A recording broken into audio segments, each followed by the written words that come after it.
Bonjour à tous, j'espère que vous allez bien. On se retrouve aujourd'hui pour une nouvelle vidéo. Aujourd'hui, c'est une vidéo soin parce que ça faisait très longtemps. Je suis rentrée en métropole, comme vous le savez, pendant presque 5 semaines en janvier et j'ai revu Séverine, ma meilleure amie, avec qui on a tourné la vidéo du Club Med la semaine dernière. Je vous invite à la regarder, elle sera juste là dans le petit i.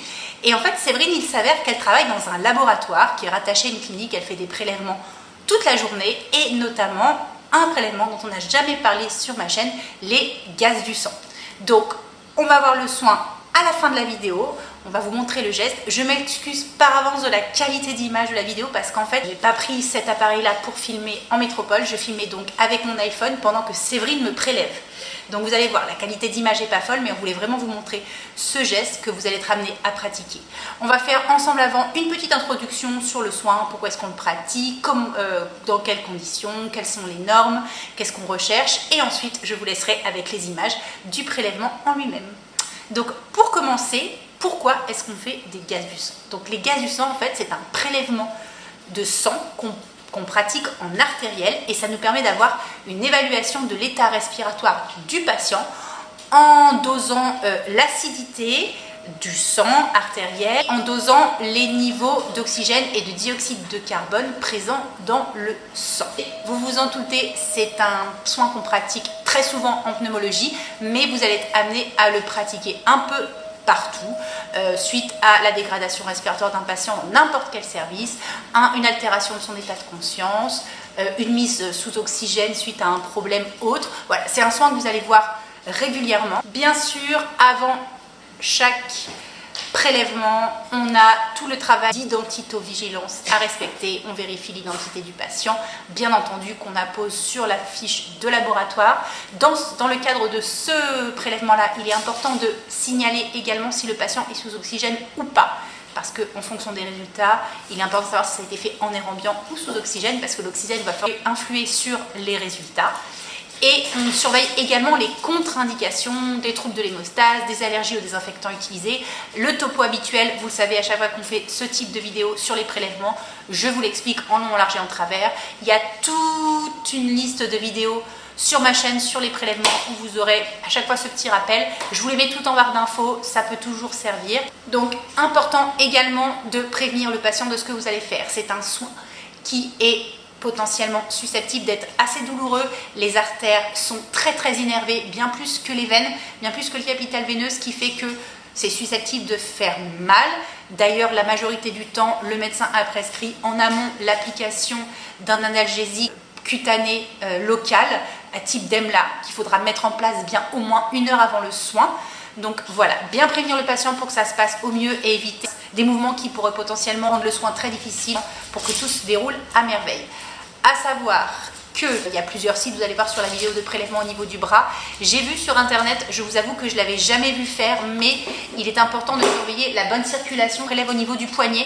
Il y a un test à faire qui s'appelle le test d'Allen qui permet de s'assurer que la circulation se fait bien en artériel jusqu'au niveau de l'articulation sur laquelle vous allez prélever. Je vous avoue que Séverine m'en a pas parlé et que je n'ai jamais vu aucun professionnel le faire en amont de l'examen, mais comme c'est important, je vous mets un article internet en barre d'infos qui vous explique le pourquoi de ce test et comment est-ce qu'on le pratique. Ça vous permettra d'avoir des armes avant de faire vos premiers gaz du sang.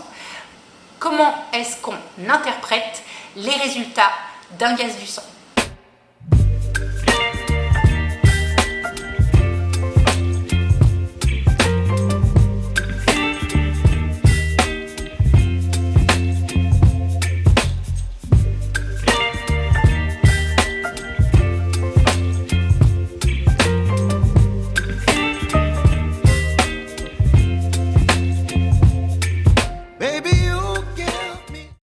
Donc, comme expliqué dans l'introduction, il faut mettre en place un patch d'EMLA pour limiter la douleur chez le patient. Donc, après avoir bien visualisé à l'aide de votre index et de votre majeur l'artère du patient, vous pouvez appliquer le dispositif une bonne heure avant de pratiquer le prélèvement, si c'est possible, bien entendu.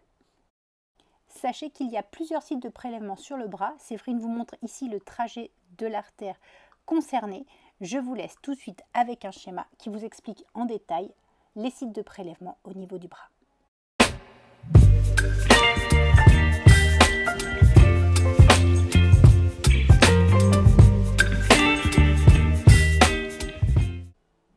soin, il vous faudra des compresses stériles, le désinfectant du protocole ou prescrit par le médecin, le tube hépariné et l'aiguille de prélèvement, ainsi que des gants non stériles.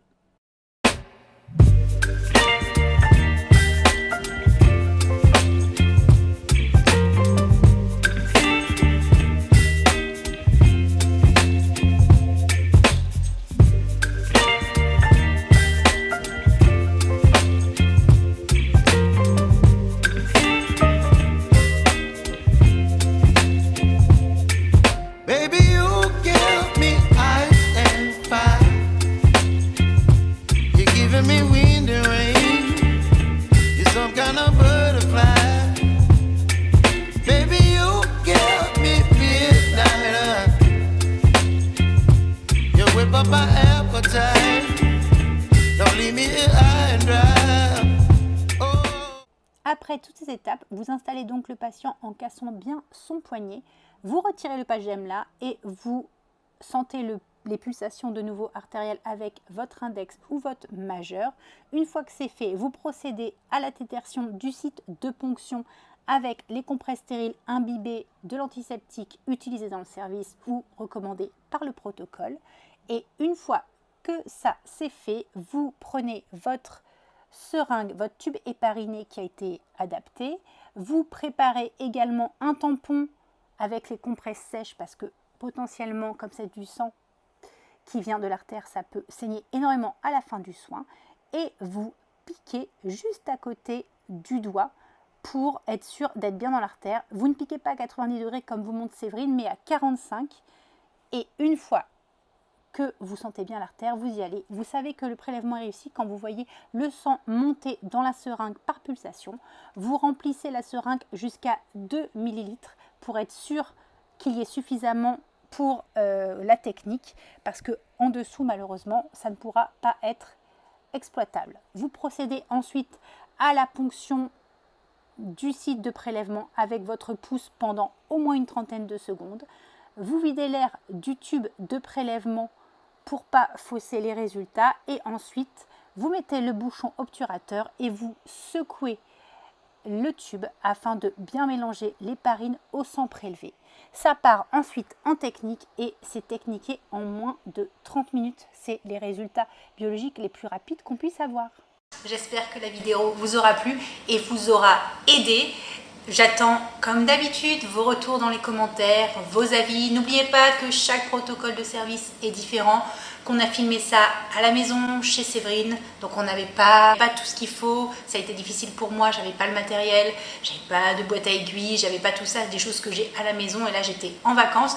Donc du coup c'était essentiellement pour vous montrer le geste, que vous voyez un petit peu comment ça se passe, comment le sang monte dans l'aiguille. Le principal c'est de respecter le protocole du service, les règles d'hygiène et d'asepsie pour avoir un soin pratiqué de manière tout à fait correcte.